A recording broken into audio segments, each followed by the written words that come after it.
Iași City, Doroț, ascultă. Nu stau la coadă, nu mă blochez, eu doar pedalez și mă relaxez. Mă trezesc dimineața, traficul e blocat, toți stau în mașini, sunt plin de oftat. Dar eu scot bicicleta, sunt gata de drum.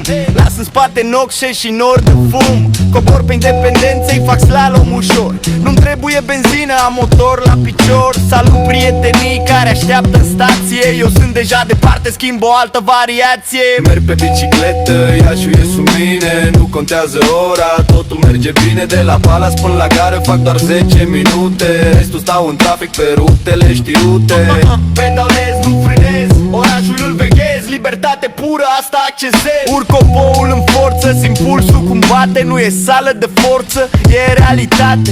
Tei mă salută, asfaltul e cald. Printre 7 coline, eu fac un salt. Nu caut parcare, o leg de un stâlp. Mănânc un covric și apoi iar mă înfig în pedale, frate, asta-i viața mea. Iașiul e mai fain de pe șaua mea. Merge pentru bicicliști Iași.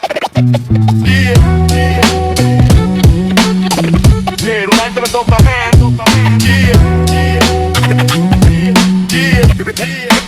Merge pentru bicicliști Iași. Yeah, motherfucker, I